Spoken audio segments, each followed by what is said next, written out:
गुरु बिन उपजे न ज्ञान, गुरु बिन मिले न मोक्ष, गुरु बिन लखे न सत्य को, गुरु बिन मिटे न दोष। कहा गया है कि गुरु बिना सत्य का ज्ञान नहीं होता है, ना ही मोक्ष की प्राप्ति होती है।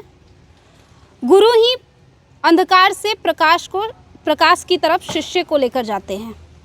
इस वक्त हम जहाँ पे मौजूद हैं और गुरु जी के बारे में इतना सब कुछ बता रहे हैं, इसका सीधा एक ही उद्देश्य है कि कल गुरु पूर्णिमा है और इस वक्त हम जहाँ पर मौजूद हैं वो सारण जिला के जलालपुर प्रखंड स्थित हरपुर शिवाला है। यहाँ पे हमारे साथ गुरुजी मंदिर के बाबा दामोदर दास जी महाराज हैं और इनसे हम जानेंगे कल गुरु पूर्णिमा को लेकर यहाँ पे विशेष आयोजन किया जाता है। जैसा कि आज आपको बता दें कि 24 घंटे का रामचरितमानस का पाठ हो रहा है, शुरू हो चुका है। कल को लेकर क्या कुछ प्रोग्राम है हमेशा की तरह। सबसे पहले तो आपका बहुत बहुत स्वागत है बाबा। बहुत बहुत धन्यवाद आपका भी कि आप इस कार्यक्रम को कवरेज की, इस कार्यक्रम को अपने माध्यम से समाज में प्रचार प्रसार करेंगी। ये बहुत सौभाग्य और आपका स्वभाव और आपके विचार जो आदरणीय है, सम्माननीय है। प्रत्येक साल की भांति इस बार भी देख रहे हैं कि विशेष आयोजन किया जा रहा है। क्या कुछ होगा इस बार गुरु पूर्णिमा के अवसर पर? गुरुर् ब्रह्मा गुरुर्विष्णु गुरुर्देवो महेश्वरा, गुरुर् साक्षात् परब्रह्म तस्मै श्री गुरुवे नमः। अखंडमंडलाकारं व्याप्तं येन चराचरं तत्पदं दर्शितं येन तस्मै श्री गुरुवे नमः। देखिए, बड़े सौभाग्य का विषय है। हम लोगों के त्योहारों में, हम लोगों की हिंदू परंपरा, सनातन परंपराओं में ये गुरु पूर्णिमा सबसे बड़ा त्यौहार है। आध्यात्मिक जगत का सबसे बड़ा त्यौहार है गुरु पूर्णिमा। और हमारे फिलासफर भी, हमारे दर्शन शास्त्रों ने भी एक बहुत बड़ी चौपाई दी गोस्वामी जी रामचरितमानस में। गुरु बिन भवनिधि तरहि न कोई, जो विरंच संकर्षण हुई। गुरु के बिना ज्ञान नहीं, गुरु के बिना गति नहीं और गुरु के बिना मोक्ष नहीं। ज्ञान, जो असली ज्ञान है वो गुरु से प्राप्त होता है। गुमाने अंधकार रुमाने प्रकाश, जो हमको अंधकार से प्रकाश की ओर ले जाता है। हम लोगों के यहाँ उपनिषदों में सूत्र आया कि तमसो माँ ज्योतिर्गमय, अस्तो माँ सदगमय, मृत्योर माँ अमृतम गमय। हे परमात्मा, मेरी यात्रा असत्य से सत्य की ओर हो, अज्ञान से ज्ञान की ओर हो और मृत्यु से अमरता की ओर हो। तो ये गुरु पूर्णिमा ज्ञान का प्रतीक है। क्या गुरु पूर्णिमा हमारे यहाँ प्रकाश का प्रतीक है। हमारे जीवन में प्रकाश कहाँ से प्राप्त होता है? तो कहा वो गुरु से प्राप्त होता है।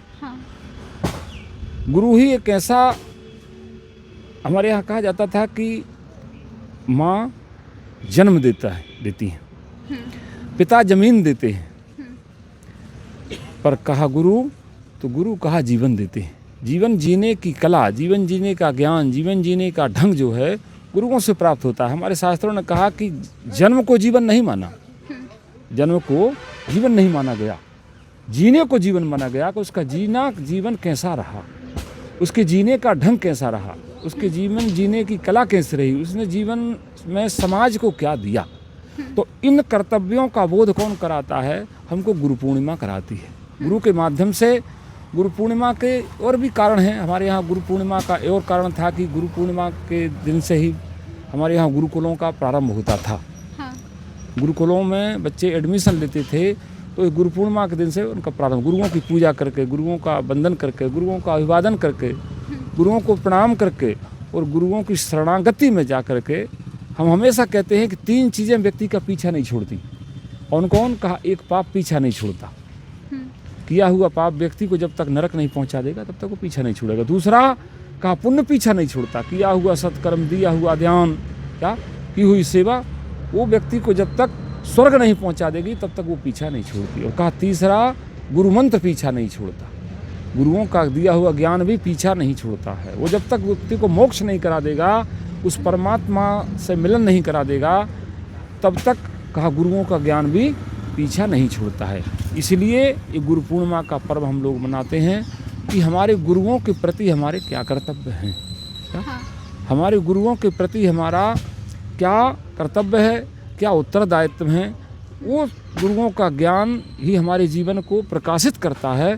तो इसलिए गोस्वामी जी लिखे, गुरु बिन भवनिधि तरह ही न कोई, जो विरंच शंकर सम हुई। कहा कि वो ब्रह्मा के समान, विष्णु के समान और शिव के समान भी हो जाएगा, तब भी गुरु के बिना गति नहीं है। राम के जीवन में गुरु थे, कहा रावण के जीवन में कोई गुरु नहीं था, तो उसकी सब ज्ञान होते हुए भी वो ज्ञान उसके आचरण में नहीं उतरा, वो ज्ञान उसके जीवन में नहीं उतरा। और राम के जीवन में गुरु थे, तो कहा कि वो ज्ञान उनके जीवन में उतरा, उनके आचरण में उतरा, उनके चरित्र में उतरा, तो राम की आज पूजा होती है। क्या रावण हर साल जलाया जाता है। रावण भी ज्ञानी था, विद्वान था, 4 वेदों का ज्ञाता था, पर उसने अपने किसी की बात को सुना नहीं, गुरुओं की बात को भी, संतों की बात को, ऋषियों की बात को स्वीकार नहीं किया। जब स्वीकार नहीं किया तो उसकी दुर्गति हुई, दुर्दशा हुई। रहा न कुल को रोवनहारा, राम विमुख अस हाल तुम्हारा। तो ये गुरु पूर्णिमा हमको यही ज्ञान देती है, ये शिक्षा देती है कि हम गुरुओं के प्रति हमारे क्या कर्तव्य हैं। गुरुओं के प्रति समर्पण का भाव जब तक नहीं है, तब तक गुरु के बिना गति नहीं है। गुरु गति प्रदान करता है। कहा एक जन्म माँ की गर्भ से होता है, व्यक्ति का एक जन्म कब होता है कि माँ के गर्भ से होता है। और कहा दूसरा जन्म गुरु की गोद से होता है। गुरुओं के यहाँ भी उसका दूसरा जन्म होता है। दूसरा जन्म क्या है? दूसरा जन्म है कि उसको संसार में जीने की कला, संसार में जीने का ढंग, संसार में जीने का रहन सहन का ज्ञान जो है गुरु लोग कराते हैं। इसलिए हम लोगों को गुरुओं के प्रति क्या कर्तव्य है, ये हमको गुरु पूर्णिमा जो सिखाती है। गुरु पूर्णिमा हमको याद दिलाती है कि हम हमेशा, गुरु परंपरा क्या है, इसको एक नाम आषाढ़ पूर्णिमा है, उसको व्यास पूर्णिमा भी कहा जाता है, और कहा गुरु पूर्णिमा भी कहा जाता है। तो ये हमारे गुरुओं के प्रति हमेशा कृतज्ञ रहें। कहा एक दो शब्द आए शास्त्रों में, कहा एक कृतज्ञ होता है और एक कृतज्ञ होता है। कहा कृतज्ञता क्या है? कृतज्ञता है कि किए हुए कार्यों का उपकार नहीं मानना, कि जो आपके साथ कोई अच्छा किया है उसको उसका उपकार नहीं। जैसे हम आपको एक गिलास पानी पिलाए तो आप पानी भी पिए और वो गिलास भी लेकर के चल दिए, क्या ये कृतज्ञता हुई। और कृतज्ञता क्या है? एक गिलास यदि पानी पिलाए तो आपके मन में हमेशा ये भाव रहेगा कि हम भी इनको कभी हमारे यहाँ गिलास पानी पिलाए हैं तो इनको हम एक बार हमारे यहाँ भोजन करा देते, क्या ये कृतज्ञता हुई। उस व्यक्ति के संस्कारों की कृतज्ञता हुई।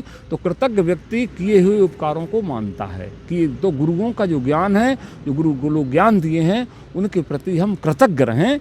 यही गुरु पूर्णिमा है। ये गुरु पूर्णिमा हमको ये सिखाती है कि हम समाज में माता के प्रति, पिता के प्रति, गुरुओं के प्रति हमारे अंदर कृतज्ञता का भाव आ जाए, गुरुओं के प्रति ज्ञान का बोध हो जाए। और ज्ञान जब व्यक्ति को हो जाता है तो उसको क्या है, उसको फिर जीवन जीने का ढंग आ जाता है, जीवन जीने की शैली आ जाती है, जीवन जीने का एक ज्ञान प्राप्त हो जाता है कि मैं अच्छा क्या है और बुरा क्या है। जीवन जीने के मैं हमेशा कहता हूँ 3 ही स्तर हुआ करते हैं, पेड़, पशु और मनुष्य। पेड़ के पास जीवन है पर इसके पेड़ के पास गति नहीं है, ये चल नहीं सकता। दूसरा जीवन पशु के पास है, उसके पास जीवन भी है और गति भी है, पर उसके पास दिशा नहीं है, दिशा का बोध नहीं है, किस दिशा में जाना है। मनुष्य एक ऐसा प्राणी है जिसके पास जीवन भी है, जिसके पास दिशा भी है और जिसके पास गति भी, दिशा का बोध भी है। जीवन, गति और दिशा, ये तीनों का बोध है, वो मनुष्य है। तो दिशा का बोध कौन कराता है? गुरु कराते हैं। क्या? और यदि दिशा का बोध नहीं है तब तो कहा मनुष्य रूपेण मृगा चरंती, मनुष्य के रूप में भी हम पशु हैं, पशुवत हैं। क्या? ज्ञान के अभाव में क्या है? मनुष्य पशु है। तो यही ज्ञान हमको गुरु पूर्णिमा कराती है। तो हम लोग सब लोग भगवान से यही प्रार्थना करते हैं इस गुरु पूर्णिमा के माध्यम से, उन गुरुओं के हे परमात्मा, गुरु के रूप में आप जहाँ भी प्रकट हुए हैं सबको ऐसा ज्ञान दीजिए कि हमारा समाज ज्ञानवान हो, हमारा समाज प्रकाशवान हो और हमारा समाज ज्ञान के माध्यम से पूजा जाए। व्यक्ति भी जब भी पूजा गया तो ज्ञान के माध्यम से पूजा गया, ज्ञान से पूजा गया। शरीर से किसी की पूजा नहीं होती है, शरीर किसी को प्रिय नहीं है। शरीर तो ऐसी चीज़ है कि यदि आप कुछ नहीं करेंगे घर में तो माता पिता भी रोटी गिनते हैं कि सवेरे इतना खाया था, शाम को कितनी रोटी खाया। क्या? रोटी की गिनती घर में भी शुरू हो जाती है यदि आप किसी काम के कुछ नहीं करेंगे तो। इसलिए ये ज्ञान, गुरु पूर्णिमा हमको ज्ञान प्राप्त कराती है कि हम कहीं न कहीं ऋणी हैं, माता के ऋणी हैं, पिता के ऋणी हैं, ऋषियों के, गुरुओं के ऋणी हैं जिन्होंने हमको ज्ञान दिया। तो एक गुरु पूर्णिमा हमको ये सिखाती है कि हम समाज के प्रति कृतज्ञ हों, हम समाज के प्रति जो है कर्तव्य का भाव समझें, हम समाज के प्रति ये हमेशा भाव समझें कि हम कहीं ना कहीं समाज के ऋणी हैं, माता पिता के ऋणी हैं, गुरुओं के ऋणी हैं। तो उन ऋण को उतारने के लिए हम हमेशा तत्पर रहें, यही जीवन है। नहीं तो मनुष्य का जीवन कैसा है, कहा कि कपड़ा जो है चूहा भी काट देता है और कपड़ा कहा दर्जी भी काट देता है। कपड़ा दोनों काटते हैं। चूहा यदि कपड़ा काट देगा तो कपड़े का बंटाढार हो जाता है, और वही कपड़ा दर्जी काट देता है तो कपड़े का उद्धार हो जाता है, कपड़ा सार्थक हो जाता है, कपड़ा सफल हो जाता है। तो यही गुरु ज्ञान है, क्या कि हमारे जीवन को, नहीं तो गुरु के ज्ञान के बिना क्या है, मनुष्य का जीवन तमाशा बन जाता है। और गुरुओं का ज्ञान है तब कहा मनुष्य का जीवन तीर्थ बन जाता है। यही व्यक्ति अपने जीवन को तीर्थ बना लेता है और यही अब व्यक्ति अपने जीवन को तमाशा बना लेता है। तो हम गुरु पूर्णिमा के माध्यम से भगवान से यही प्रार्थना करते हैं कि प्रत्येक मनुष्य का जीवन यहाँ तीर्थ बने।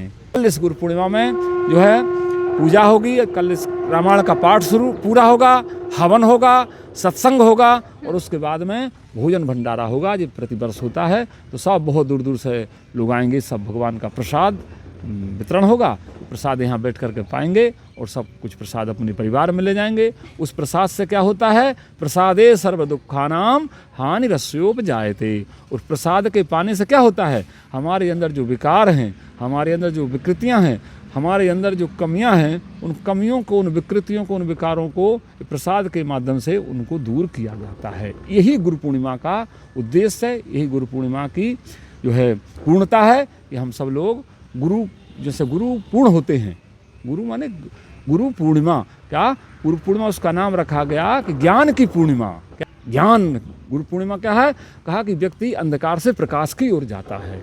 गुरुओं की शरण में जब चल जाता है ना व्यक्ति, तो कहा वो ज्ञान की शरण में चल जाता है, वो भगवान की शरण में चल जाता है, वो व्यक्ति अपने जीवन के लक्ष्य की शरण में चला जाता है। यही गुरु पूर्णिमा का उद्देश्य है, यही गुरु पूर्णिमा का हम लोगों का विचार है कि हम लोग, सब लोग भगवान की शरण में, गुरुओं की शरण में जाएं और हमारे इस जीवन को ज्ञान में करें। तमाम जानकारी के लिए आपका बहुत बहुत धन्यवाद। बहुत बहुत अच्छी, बहुत बढ़िया, धन्यवाद आप। तो देखिए, बाबा ने गुरुओं के मर्म के बारे में बताया है, गुरुओं का, और मेरा मानना है कि गुरुओं का मर्म वो क्या जाने जिसके पास ज्ञान ही नहीं हो।